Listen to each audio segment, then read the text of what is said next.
নমস্কার, আপনারা দেখছেন স্টিং নিউজ। এই মুহূর্তে আমরা নদীয়া জেলার করিমপুর ২ নম্বর ব্লকের অন্তর্গত মহিষবাথান সিপিআইএম পার্টি অফিসে। এবারে সিপিআইএম প্রার্থী মনোনীত হয়েছে করিমপুর ৭৭ নম্বর বিধানসভায় প্রভাস মজুমদার। প্রভাস মজুমদারের অভিজ্ঞতা আমরা শুনব। প্রভাসবাবু ইতিপূর্বে রাজনীতিতে যোগদান করেছিলেন। ভবিষ্যতে তিনি কি কর্মসূচি নিয়ে এগোতে চান, দেশের জন্য জনকল্যাণমুখী তিনি কি কাজ করতে চান, সেসব সম্পর্কে আমরা আপনাদের জানাবো। আপনারা চোখ রাখুন, দেখতে থাকুন স্টিং নিউজ। হ্যাঁ, প্রভাসবাবু বলুন। দেখুন, আপনি যে কথাটা বললেন যে আমরা কি করতে চাই, আমাদের অভিমুখ একটাই। আমাদের অভিমুখ হচ্ছে যে মূলত রাজ্যের ক্ষেত্রে যে আজকে ১৫ বছর ধরে যে সরকারটা চলছে, রাজ্যটা একদম তলানিতে ঠেকেছে সব কিছু। একটা সময় বামপন্থীরা যখন ৩৪ বছর ছিল, কৃষিতে প্রথম, মৎস্য চাষে প্রথম, হ্যাঁ যা বলবেন, শিক্ষায় একটা অগ্রগতি, উচ্চ মাধ্যমিক পর্যন্ত অবৈতনিক শিক্ষা, বিনা পয়সায় বই খাতা এগুলো দেওয়া শুরু, ড্রেস দেওয়া শুরু, এগুলো সবই শুরু হয়েছিল। তো সেখান থেকে শিক্ষক নিয়োগ, প্রচুর নতুন নতুন বিদ্যালয়, college, university, medical college, engineering college, হ্যাঁ চারিদিক থেকে কৃষকের বিভিন্নভাবে কৃষককে সাবসিডিতে অর্থ দিয়ে, ঋণ দিয়ে, কম সুদে ঋণ দিয়ে তাদেরকে একটা সমাজে একটা প্রতিষ্ঠিত করার চেষ্টা করা হয়েছিল সাধারণ গরিব কৃষকদেরকে। কিন্তু আজকে যেটা রাজ্যে যেটা চলছে, শিক্ষাতে সেখানে দুর্নীতি ঢুকে পড়েছে, শিক্ষা ব্যবস্থা ভেঙে পড়েছে। বিদ্যালয় আছে তো শিক্ষক নেই, শিক্ষক আছে তো ছাত্র নেই, ছাত্র আছে তো সাবজেক্টের শিক্ষক নেই। শিক্ষা ব্যবস্থা যেমন গিয়েছে, কৃষিতে আজকে লক্ষ্য করুন, কৃষক আত্মহত্যা করতে বাধ্য হচ্ছে। পশ্চিমবাংলার কৃষক যে সমবায়গুলো রয়েছে, সমবায়গুলো থেকে আমাদের বামফ্রন্টের যে ৩৪ বছর ছিল, খুব সহজ সুদে তারা ঋণ পেত।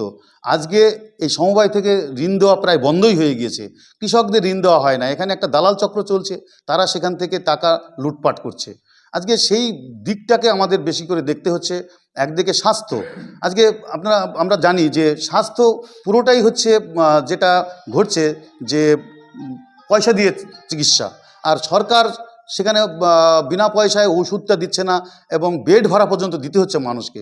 সরকারি স্বাস্থ্য, সরকারি শিক্ষা সব জায়গাতেই কিন্তু আজকে দুরবস্থা। আর দুর্নীতি তো বলে শেষ করা যাবে না। ২৬,০০০ শিক্ষকের চাকরি গেল দুর্নীতির কারণে। যেটা খাদ্যমন্ত্রী বা জ্যোতিপ্রিয় মল্লিক, রেশনের দুর্নীতি, বালি খাদানের দুর্নীতি, কয়লা খনিতে দুর্নীতি, গরু পাচারের দুর্নীতি, এগুলো দুর্নীতির শেষ নেই। এই সব বিষয়গুলো থেকে মুক্তি দিতে হবে মানুষকে, একটা স্বচ্ছ প্রশাসন দিতে হবে, গরিব মানুষের প্রশাসন দিতে হবে, গরিব মানুষের সাধারণ ঘরের সেখানে প্রতিনিধি রাজ্যে নবান্নে নিয়ে যেতে হবে, যারা সাধারণ মানুষের কথা বলবে। এটাই হচ্ছে আমাদের মূল লক্ষ্য। বর্তমান সরকার কোন কাজে ব্যর্থ এবং আপনারা মনে করছেন আগামীতে সেই কাজ করলে আপনাদের জনকল্যাণমুখী কাজ হবে, বা কোন দিকগুলো ত্রুটিপূর্ণ ছিল আপনারা আগামীতে ভাবতে চান? আমরা ৩৪ বছর ধরে কাজ করেছি।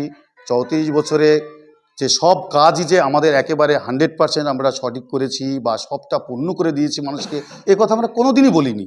আমরা ভূমি সংস্কার থেকে শুরু করে যে এসএসসি চালু করা, যে কাজগুলো আমরা করছিলাম, সেই কাজগুলো ধাপে ধাপে চলছিল, এবং আরও অনেক কিছু করার ছিল, কাজের তো শেষ নেই। সেই কাজগুলো কিন্তু মাঝখানে আমাদের ব্যাঘাত হলো। এমন একটা সরকার এলো, সেই সরকার কিন্তু সেখান থেকে মানুষকে কোনো সুরাহা দিল না। আজকে ধরুন যে ভূমি সংস্কার, যেখানে মানুষের পাট্টা, গরিব মানুষকে পাট্টা দিয়েছি, তার মাথা গোঁজার ঠাঁই ছিল না, তাকে 5 কাঠা জমি দিয়ে বাড়ি করার ব্যবস্থা করেছি। চাষের জমি ছিল না, 10 কাঠা বা 1 বিঘা জমি দিয়ে চাষের ব্যবস্থা করেছি।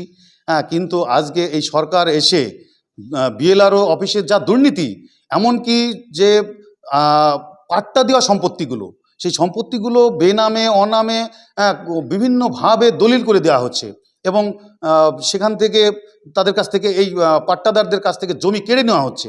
আমরা পাট্টা দিয়েছি আর এরা পাট্টা কেড়ে নিচ্ছে। তো এই মানুষকে তো এই দুরবস্থার মধ্যে ফেলেছে এগুলো।